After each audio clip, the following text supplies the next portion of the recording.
I want to introduce you guys, if you haven't heard of it before, to tryhackme.com. So let's jump over to my screen here. I want to show you guys this. Tryhackme.com is an awesome new, I think it's new. I think they got started just a little bit ago, but it's an incredible learning platform for cybersecurity and hacking and penetration testing and CTFs and all that stuff. It's very, very much similar to Hack the Box, in that there is a network you can connect to and you'll interact with all these different machines and computers and systems and work with them. Some cases try and break into them.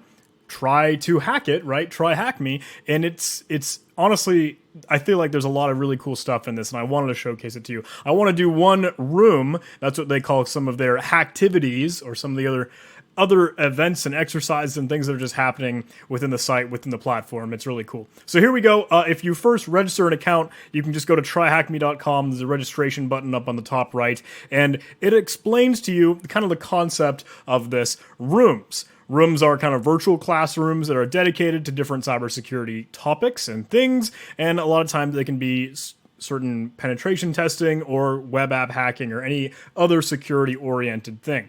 It's just a way to learn. It's a vessel. You might think of it as like a box and Hack the Box, or essentially a CTF, because you'll have some challenges or tasks and assignments given to you within each of those, and you'll have to find the answer or the flag, whatever the case may be. So you can just go view some of the rooms and jump in them, and you can see other hacktivities that are going on. That's the tab to go find those things. And honestly, a lot of these are community oriented, so if you wanted to create a room or some training pipeline, you could do that. In fact, honestly, I feel like I might want to sometime in the future. I think that'd be really, really cool.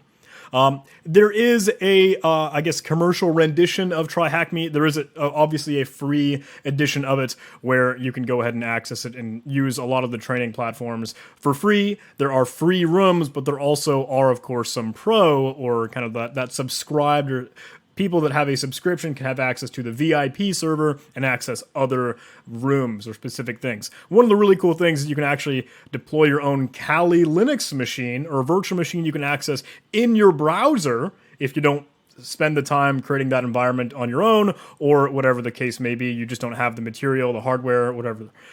That's, I think, an awesome thing, and you actually can access it in different ways. So I'll show you that super duper soon. Subscribing is only $10, or I guess, what is that? I'm so bad at these currency symbols. £8. That's what it is. £8 a month, and it has the following benefits. The pro content, the Kali Linux machine, and paths is another kind of like, here's a pipeline for you to learn specific things or specific subjects. And of course, you can even control the machines in your browser or spin them up a little bit faster. So it's very, very cool. It does require you to have a VPN connection. Honestly, that's not new. You've probably seen that in Hack the Box or in some CTFs. So it's very, very cool. And we'll get right into it. We'll dive into it. I'll show you that open VPN stuff, getting into your access page.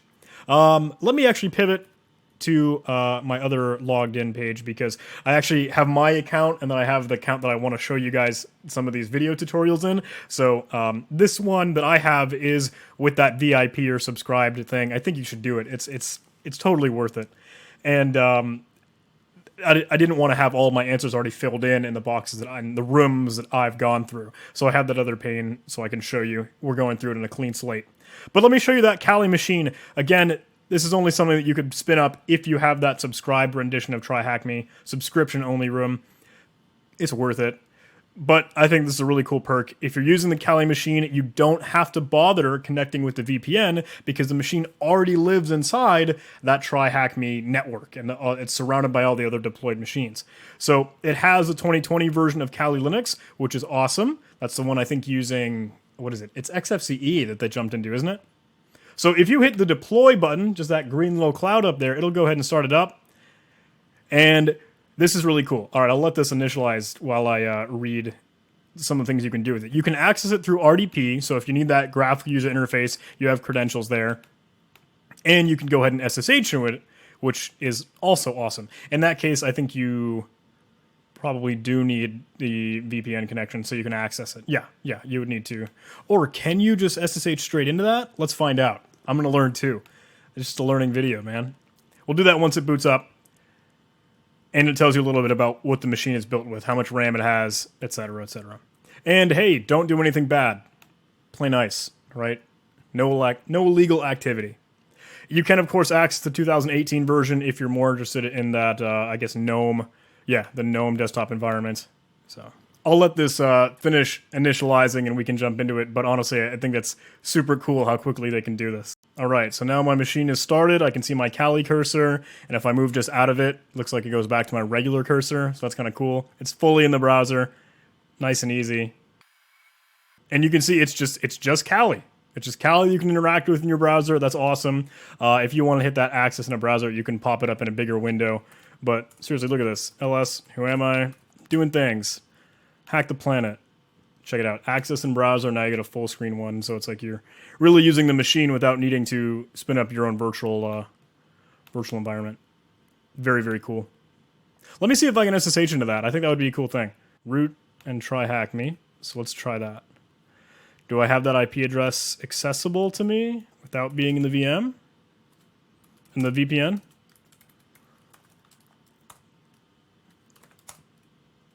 Oh, and let me grab that password again. Yeah, and then we just jump right in. Oh, that's awesome. So that is the Kali machine that you can just spin up if you have the subscribed version of Try Hack Me. All right, let me pivot to my other browser here that I want to use this to go find and track down the basic pen testing room. You can take a look at some of the other rooms that they have. It's awesome that they actually had an Advent of Cyber thing, like, you know, those 25 days till Christmas. Cracking hashes, learning about Metasploits, the Kali Linux one, Shodan, OWASP, Juice Shop, Alfred, some Wireshark stuff, reverse engineering, DVWA. Look, I think they just have a really cool collection here. Basic pen testing is the one I want to jump into. So I'll click on that and I will join the room.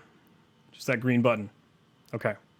I'm not going to use a Kali Linux VM in this case because I want to show it to you as any player could, anyone that is using this with the free account. So we would need to go ahead and deploy this and access our OpenVPN configuration file. Okay, it's spun up now.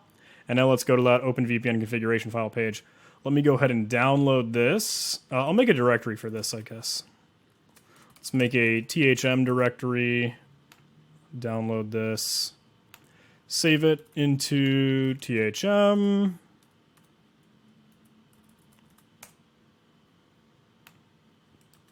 All right. Now I can sudo openvpn. Oh, I'm not even in the directory. What am I doing? I'll enter in my password so I can sudo just fine with that. And now I am connected. All right, so I'm using Terminator, so I'm going to move that up to the very, very top with the split screen, and I'll amp that up so you guys can see it. Now, if it'll refresh that page to tell me, hey, you are connected, when I check out that network information. Sweet. Let's go back to my rooms now, because basic pen testing is a room that I am in, and I can access it with just that. We have the IP address, so let's go ahead and take note of that. I'm actually going to start to take some notes. What I like to do here is just start a README for each of these that I work through. Let's call this basic pen testing. I'll say the IP is just this. And then let's start with scanning. Okay. Can I even ping the machine? Seemingly no. Does it still need a little bit more time? I'm still connected. There we go. All right, he's up now. All right. Let's do some Nmap scans to start with. I'll use Nmap TAC-SC, TAC-SV for default and safe scripts, or default scripts, that's what it is, and show the version numbers. And I'm going to output it into initial. Let me go ahead and create an Nmap directory to do that in first. Now I will run that command, TAC-ON and Nmap initial. So we know what we're up against for this box. I should actually supply an IP address. There we go. Okay, now our Nmap results came back. Looks like we have a lot of information here. I saved that in Nmap initial. So let me go ahead and open that up and we'll see what we're working with here. We have port 22 open, so SSH. We could connect to it remotely. Also has port 80 open, so it's running a website. Has Samba open. Looks to be Linux. Okay, host is called Basic2. And seems to be all. All right.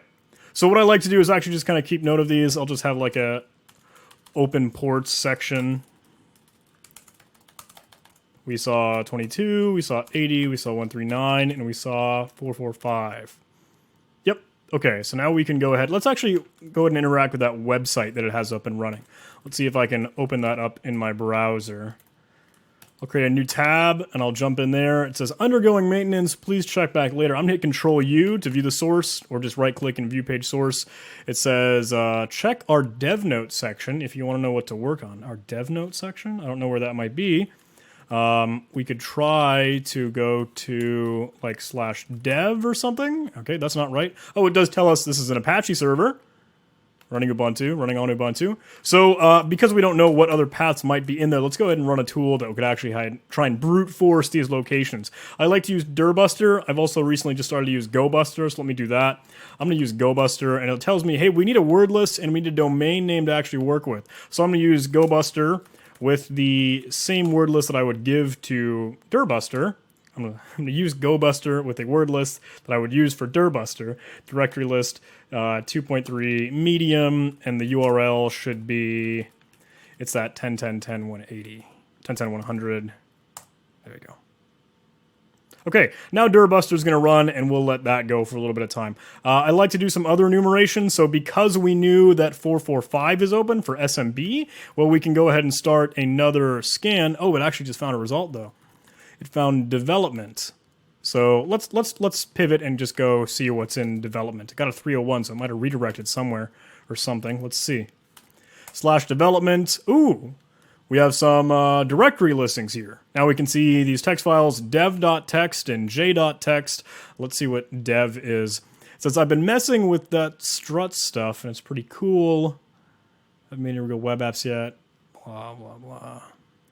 I'm using version 2.5.12 because other versions were giving me trouble. Is that the one that's insecure? Apache struts?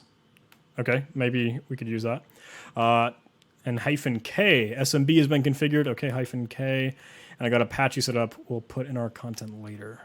J. What are we even being asked to do? What are kind of the prompts inside of this room here? We can go see. It says, deploy the machine and connect to our network. Okay, we did that. We can hit completed. We can just kind of mark these if we did them. Some of them don't need an answer. No answer needed. Find the services exposed by the machine. We did that with nmap. What does that hint say? Does it tell us? Oh yeah, use nmap. That's awesome. One of the things I really, really like about TryHackMe is about how open and transparent it is with your learning. Like, even if you scroll to the top here, they'll willingly give you write-ups. Like, community written, community, like, produced. If you want to click on that, if you got stuck on something, if you wanted to, there's no shame. And this... The whole point is to learn. The whole point is to practice. And I think that's awesome that TryHackMe is open about that. Okay, let's get back to it. What is the name of the hidden directory in the web server? Enter name without / Oh, we just found that. That is development, which we can go ahead and submit. Yep. Oh, and let's mark that other one as completed too. User brute forcing to find the username and password. Okay. What is the username? What is the password? Okay. What was the name of the other user you found? Find any vectors for privesc. And what was the final password you obtained? Huh. This is good because it also, the asterisk that it shows you is like the kind of length, so you have at least an idea of what it's looking for. That's kind of cool. So let's get these usernames. We found development, and it looks like there's nothing else that we could particularly look through. What is that j.txt? We didn't see him. I've been auditing the contents of it set shadow to make sure we don't have any weak credentials, and I was able to crack your hash really easily. You know our password policy, so please change it.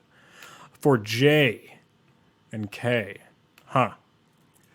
Okay, so let's go try and figure out what those users might be.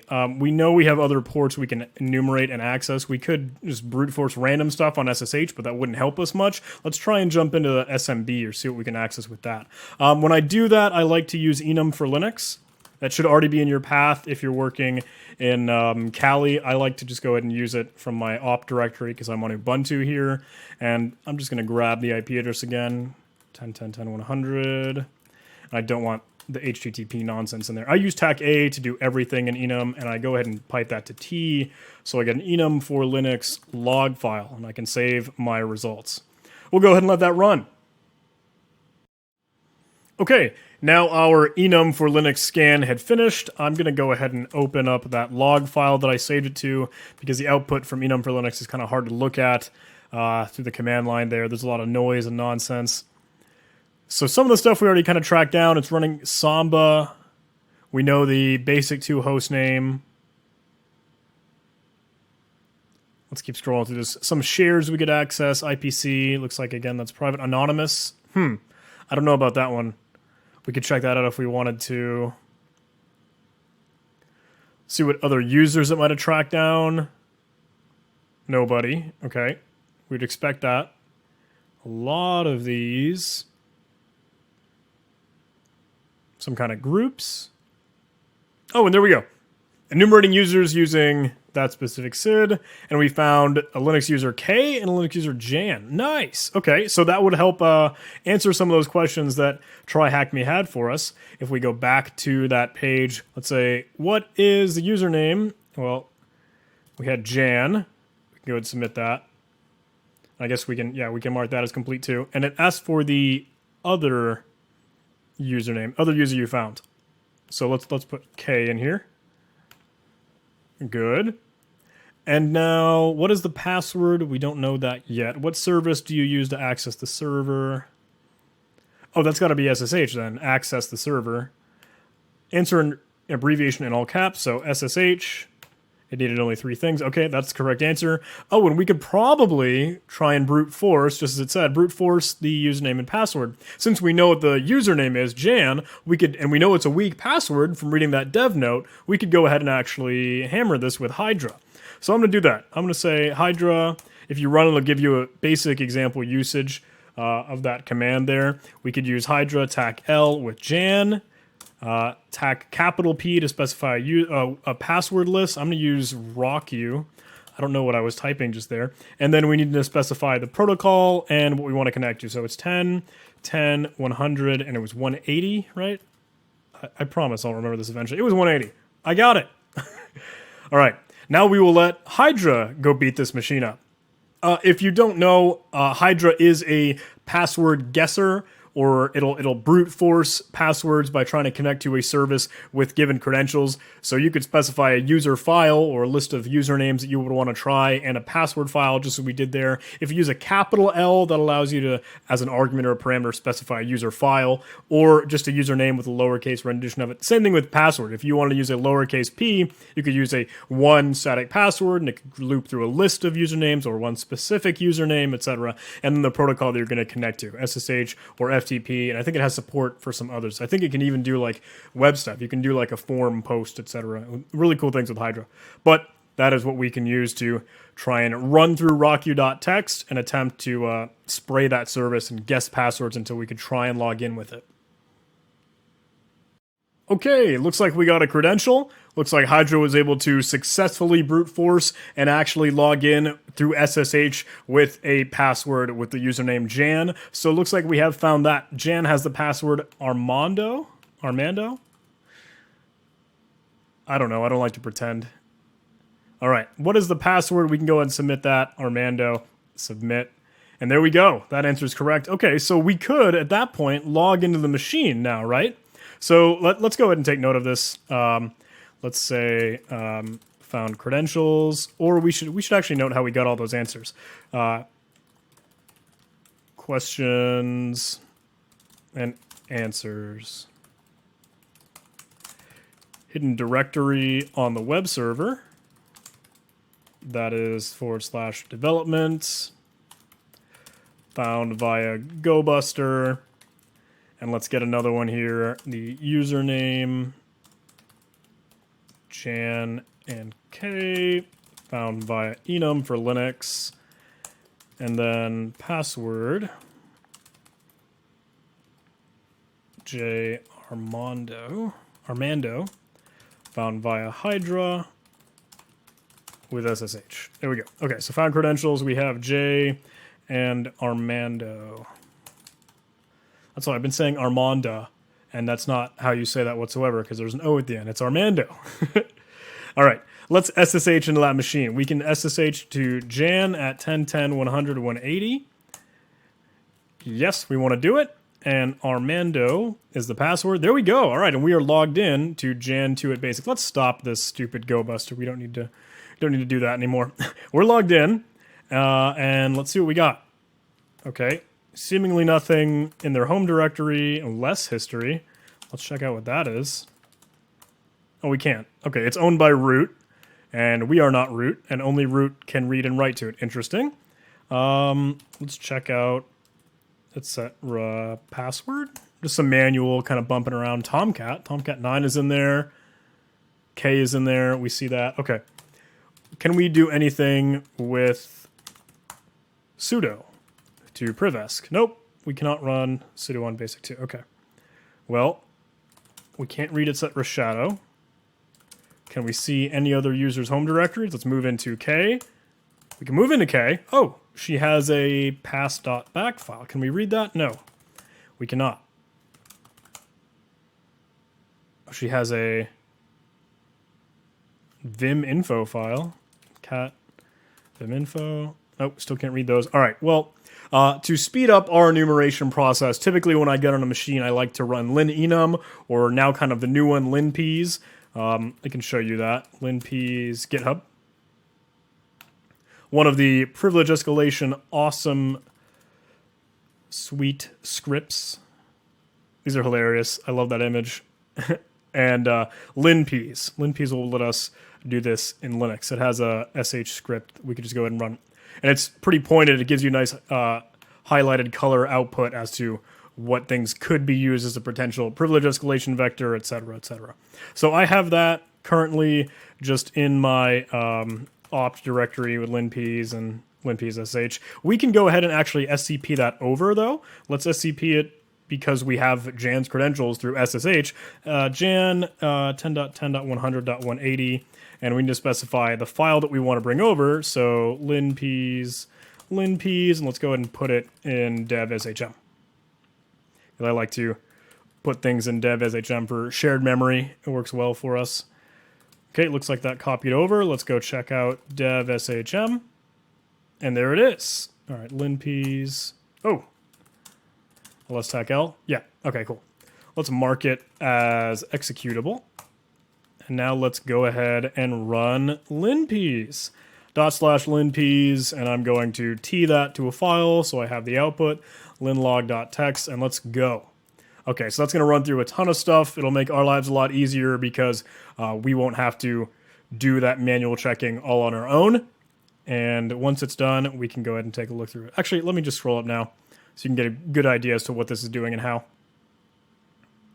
So linpeas gives you a little legend or what you're actually going to be looking at with the colors that linpeas gives you in its output. For things that are red and yellow, that is very, very much likely a privilege escalation vector. For things that are in red, you should take a look at that because you could, if you explore it, do some manual stuff with it, you could probably find a route or vector in that. So scrolling through, we know the operating system kind. It's old version of sudo. Maybe we could have used that.